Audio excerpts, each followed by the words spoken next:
Hey, everyone. Thanks for hopping on with Manager Bud Black.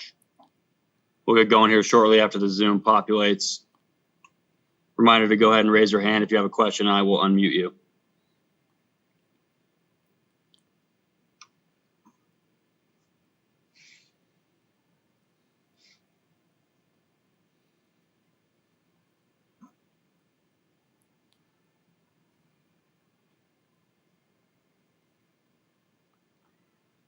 Anybody have anything in here now for Buddy while this thing populates? Go ahead and raise your hand. We only have about 10 minutes with Bud Black, so please keep your questions short today. He has to be out of here by 9:25. Thomas Harding, go ahead and start. Yeah, but just wanted to check in with you on David Dahl. He hasn't been in either of the two. He hasn't started either of the two intra-squad games. Just where he is in his preparation for the season, and also just to follow up with what D. Scott said about Oberg. Where is he in his preparation? Well, I'll answer the second one first. I don't know what Daryl said. He said that they wanted to take some precautions with him, that he kind of stiffened up on his flight in, but he's throwing bullpens and should be ready soon to, hop into. I think that's exactly correct. I think Daryl said it how I see it, how the trainers see it, and how Scott sees it. So I agree with Daryl and how he presented that to you guys. As far as David's had a little core soreness the last few days. We've decided to take it a little easy with David in these last two inter squads, but he's been playing defense. He swung yesterday in the cage. Today he's going to take batting practice on the field. He's going to run the bases. He's going to do more defensive work today. I suspect that he'll play tomorrow night in our inter squad game.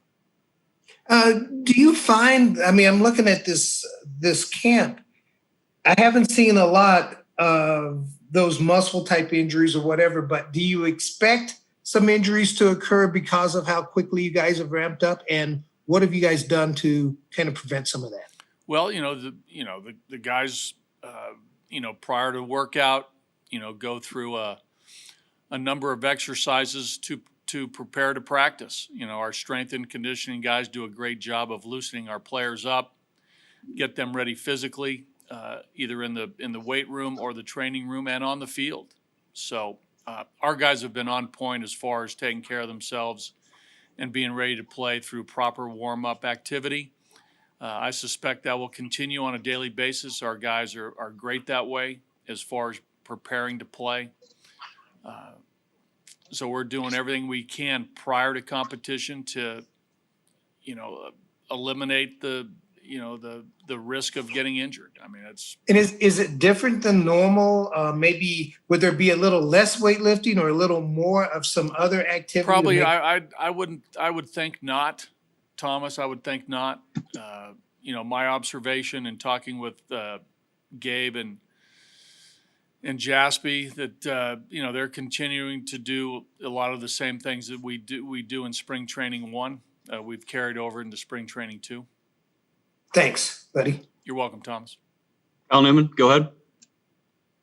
Hey, buddy. I know you've talked about Ryan Rollison and kind of the impressions he's made in spring training 1 and 2 quite a bit, but can you kind of expand on that a little bit and what you're seeing in terms of potential big league readiness from him? And I know fans are really excited about it. Should they pump the brakes on that excitement? Probably pump the brakes a little bit. I think he was in the Cal League last year and ended up in Double-A, throwing a little bit there.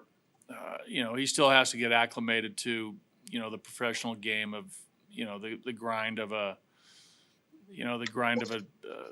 major league starting pitcher from, February into October.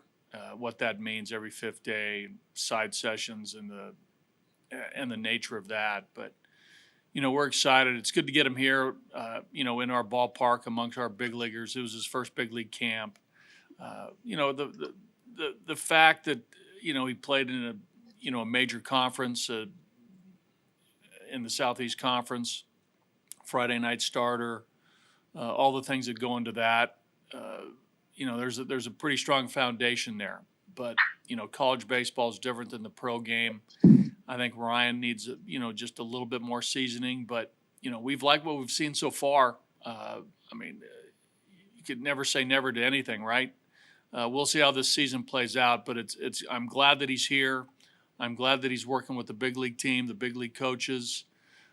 He'll go down to the satellite camp and continue to work, and we'll see how this whole thing plays out. But he's shown very well. He's shown well in Scottsdale, and he's shown well here in Denver. And from your perspective, how has he handled, being a first-round pick, kind of fast-tracking so far through the minors, getting his first invite to big league camp, being the youngest guy there? I mean, how's he kind of handled all that hype? I think he's done a great job, Kyle. I think he's got a good head on his shoulders. He's confident. I like the fact that he's a student. He listens. He's engaged with the coaches. He's engaged with his teammates. I think he's done very well. He's mature. Good conversation with him about baseball. About life outside of baseball as well. I'm looking forward to watching his career unfold. Thanks, buddy. You got it. Sean Keeler, go ahead. Thank you. Hey, Bud, you talked about the importance of the swing guys in the pen when you're in kind of this sprint situation.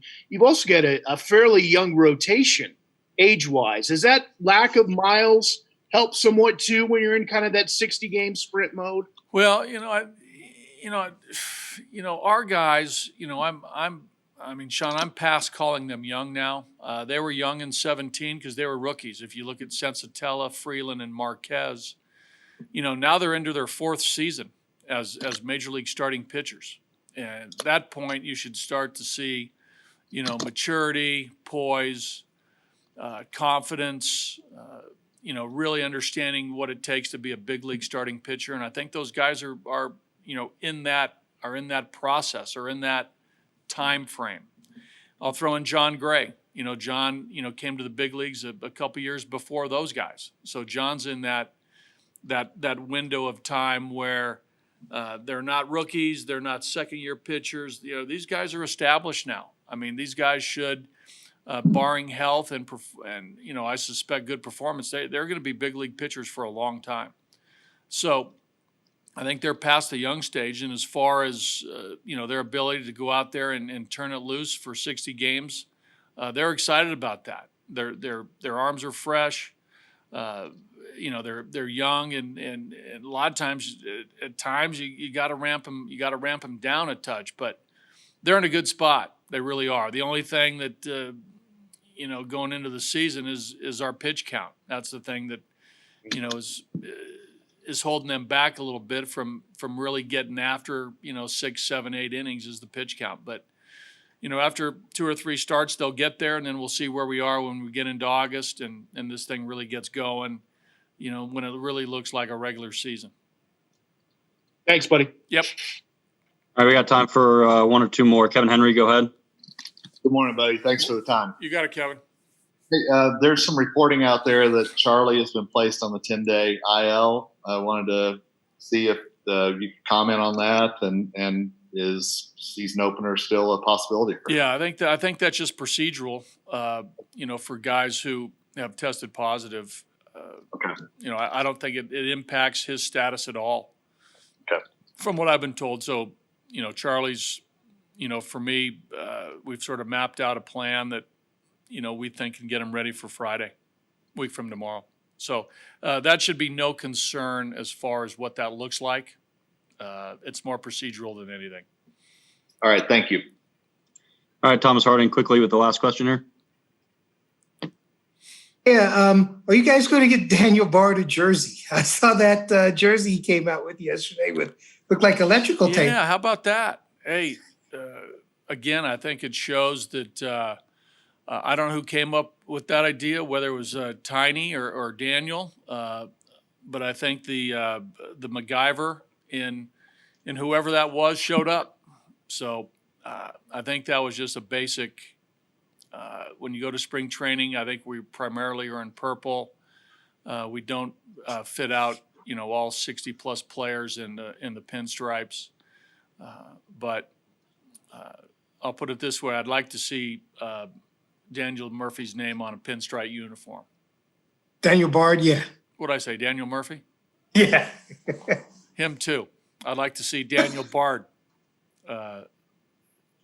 in a pinstripe uni with his name on the back. That's BARD. Thanks, buddy. Thank you, buddy. All right, Appreciate it. guys.